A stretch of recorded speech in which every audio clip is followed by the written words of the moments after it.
Dear friends, मैं सहचार्य सियाराम मीना, हिंदी विभाग, बाबू सोबराम राजकीय कला महाविद्यालय अलवर,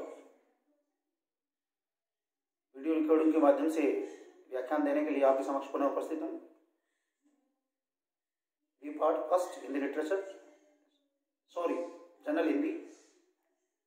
आज के व्याख्यान के लिए आपका जो दूसरा चैप्टर है बनारसी दास चतुर्वेदी का, जिनका जो गद्य विधा है वह है आज 22 वर्ष बाद। 22 वर्ष बाद नामक गद्य विधा का अध्ययन करने से पहले हम सर्वप्रथम बनारसी दास चतुर्वेदी के विषय में जानकारी प्राप्त करेंगे। बनारसी दास चतुर्वेदी का जन्म 1892 ईस्वी में हुआ, देहावसान 1985 ईस्वी में हुआ। बनारसी दास चतुर्वेदी का जन्म फिरोजाबाद उत्तर प्रदेश में हुआ। उनकी गणना अग्रणी पत्रकारों और साहित्यकारों की जाती है। यानी बनारसी दास चतुर्वेदी एक बहुत ही माने जाने पहचाने पत्रकार और साहित्यकार माने जाते हैं। साहित्य सृजन और सार्वजनिक सेवा की भावना ने उन्हें सुखी और संपन्न जीवन के प्रति उदासीन बना दिया था। उन्होंने कॉलेज को त्याग करके स्वतंत्र लेखक और पत्रकार के रूप में जीवन निर्वाह किया। वे गणेश शंकर विद्यार्थी से बहुत प्रभावित थे। साहित्य और साहित्यकारों की सेवा करने की प्रेरणा उन्हें विद्यार्थी से जो मिली, पत्रकारिता की ओर भी वे उन्हीं की प्रेरणा से उन्मुक्त हुए। यानी गणेश शंकर विद्यार्थी का इनके साहित्य सृजन के क्षेत्र में या उस क्षेत्र पर इनका बहुत ज्यादा प्रभाव पड़ा। उनका पत्रकार जीवन विशाल भारत के संपादक से प्रारंभ हुआ। यानी पत्रकारिता के क्षेत्र में जो कदम रखा, उसमें एक विशाल भारत नामक एक पत्रिका निकाली।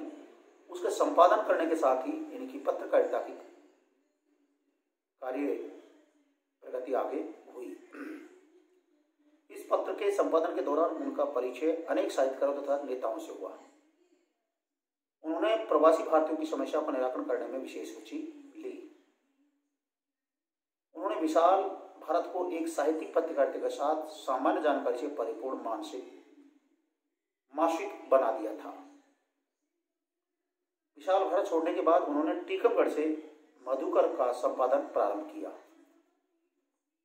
उनके जेल में लिखने और पढ़ने और पत्रिका निकालने के कार्य ही प्रमुख थे। यानी एक तरह से हम ये कह सकते हैं कि ये साहित्यकार के होने के साथ साथ या साहित्यकार बाद में बने, पहले एक पत्रकार थे और पत्रकारिता ही इनका मुख्य पेशा बन चुका था। वो सीएम एंड्रूज तथा श्रीनिवास शास्त्री के अभिन्न मित्र थे। उन्होंने हिंदी संस्कृत के साथ अंग्रेजी साहित्य का गहन अध्ययन किया। उन्होंने आम बोलचाल की भाषा में अपनी रचनाएं लिखी। उनकी भाषा शैली ओजस्वी, प्रांजल तथा आकर्षक है। उन्होंने रेखाचित्र, संस्मरण, यात्रा विवरण, डायरी, पत्र आदि अनेक विधाओं में लिखा। ये जो मैं बात कर रहा हूँ आपके समक्ष, ये हिंदी की गद्य विधाएं हैं, जिनका मैंने आपको अभी नाम लिया, जिनमें रेखाचित्र, संस्मरण, यात्रा व्रत, जिनको यात्रा विवरण भी कहते हैं, डायरी, पत्र आदि इन्होंने खूब लिखे। या इन्हीं पर इन्होंने पूरा फोकस किया। उन्होंने बड़े नेताओं और साहित्यकारों के पत्रों का संचयन किया। वो अनेक साहित्यिक रचनाओं संस्थाओं से जुड़े रहे। रेखाचित्र, साहित्य और जीवन, गणेश शंकर विद्यार्थी, संस्मरण, राष्ट्रभाषा, कवि रत्न सत्यनारायण की जीवनी आदि उनकी प्रसिद्ध रचनाएं हैं। उन्होंने दिल्ली में हिंदी भवन स्थापित किया और इसे साहित्यिक गतिविधियों का केंद्र बनाया। उन्होंने स्वतंत्र संग्राम के शहीदों की जीवनियां प्रकाशित की। वे राष्ट्रपति द्वारा राज्यसभा के सदस्य भी मनोनीत किए गए, क्योंकि राष्ट्रपति के पास राज्यसभा में मनोनीत करने के लिए 12 सदस्यों का अधिकार है। ये सदस्य राष्ट्रपति विशेष क्षेत्रों में दक्षता रखने वाले लोगों में से किसी में से भी चयन कर सकता है। साहित्य, कला, संस्कृति, राजनीति, चिकित्सा इत्यादि क्षेत्रों में अपने विशिष्ट रखने वाले व्यक्तियों का राष्ट्रपति मनोनयन करता है। तो पत्रकारिता के क्षेत्र में इन्होंने ख्याति अर्जित कर रखी थी। उसी के फलस्वरूप इनको राष्ट्रपति द्वारा राज्यसभा का सदस्य भी मनोनीत किया गया था। इंग्लिश साहित्य तथा भाषा के विकास में उनका योगदान स्मरणीय है। यानी ये हम कह सकते हैं ओवरऑल कि बनारस दास चतुर्वेदी ने हिंदी साहित्य को बहुत अच्छा योगदान दिया। साहित्य को समृद्ध करने, भाषा को समृद्ध करने में भी इन्होंने बहुत महत्वपूर्ण भूमिका निभाई, क्योंकि पत्रकारिता इनका मुख्य पेशा था और अपने पेशे में ये तन्मयता के साथ डूबे रहते थे और पूरी तल्लीनता के साथ अपनी बातों को पत्रकारिता में स्पष्ट रूप से रखते थे। यानी ये कह सकते हैं पत्रकारिता ही इनका प्रमुख पेशा था, साहित्य इनका एक तरह से गौण पेशा था। लेकिन हमारे समक्ष एक साहित्यकार और एक पत्रकार के रूप में ये आते हैं। इन्होंने रेखाचित्र, संस्मरण, डायरी, यात्रावृत्त, पत्र, रेखाचित्र आदि गतिविधियां खूब लिखी। इनके द्वारा आपके पाठ्यक्रम में जो गतिविधि है वो एक संस्मरण है। संस्मरण, स्मरण में सम उपसर्ग लगा हुआ है तो ये आ गया संस्मरण, यानी अच्छी तरह से याददाश्ती पर आधारित, अच्छी याद पर, अच्छी स्मृति पर आधारित जो ग्रंथ है, जो काव्य है, जो विधा है, वह है संस्मरण। तो अपने जीवन में जो भी इनकी कोई अच्छी याददाश्ती या स्मृति पर आधारित जो लेख है वही एक संस्मरण विधा के रूप में सामने आई। और इन्होंने 22 वर्ष बाद कोई घटना होगी तो 22 वर्ष बाद उस घटना का नाम दिया है 22 वर्ष बाद, उस विधा का जीवन नाम रखा है 22 वर्ष बाद। जो आपके पाठ्यक्रम में है 22 वर्ष बाद एक संस्मरण है, एक संस्मरणात्मक विधा है जिसको बनारस दास चतुर्वेदी ने लिखा है और जो आपके काव्य में प्रस्तुत है, संकलित है, जिसमें एक महिला की कथा, व्यथा का हृदय स्पर्शी चित्रण हुआ है। इस 22 वर्ष बाद नामक जो संस्मरण विधा है इसमें एक महिला है, महिला के हृदय की बहुत ही मार्मिक, दिल को छूने वाली, स्पर्श करने वाली व्यथा से भरी हुई एक कहानी है। और जो लेखक की 22 वर्ष पहले कोई घटना घटी होगी और 22 वर्ष बाद वो उसको याद आती है, तरोताजा होती है, उस महिला को संस्मरण करते हुए, उसको याद करते हुए, उसको स्मृतियों को ताजा करते हुए साहित्यकार ने अपनी कलम से उस घटना को लिखा और जिसका नाम उन्होंने दिया 22 वर्ष बाद। यानी उस महिला के हृदय की व्यथा से भरी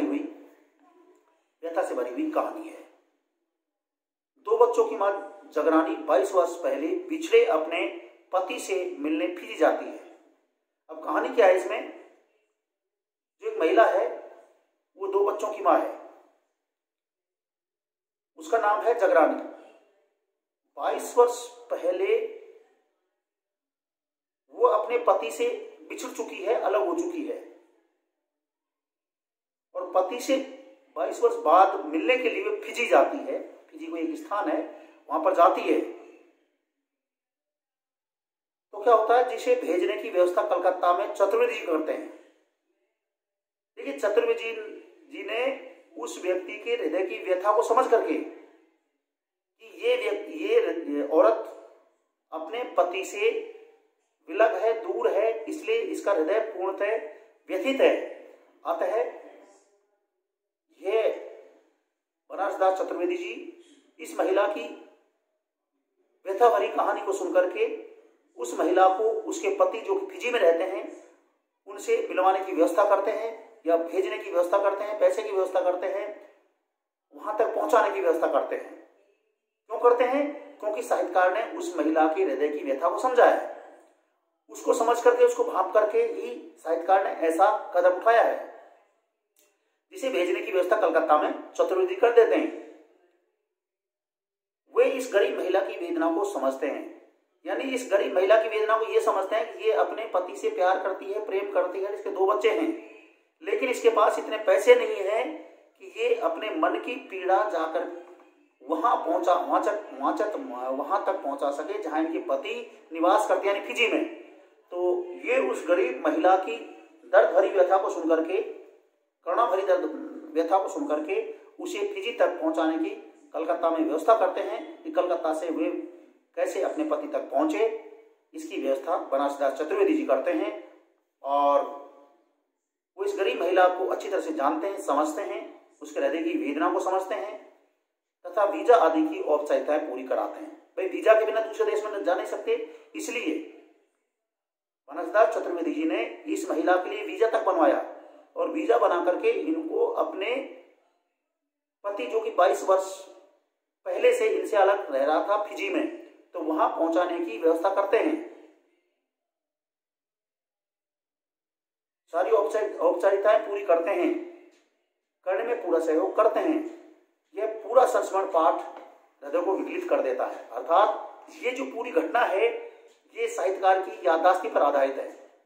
जो उसको कुछ याद है 22 वर्ष बाद उसको वो घटना याद आती है, तो उसी घटना को पुनः अपने हृदय में तरोताजगी प्रदान करने के लिए, तरोताजा करने के लिए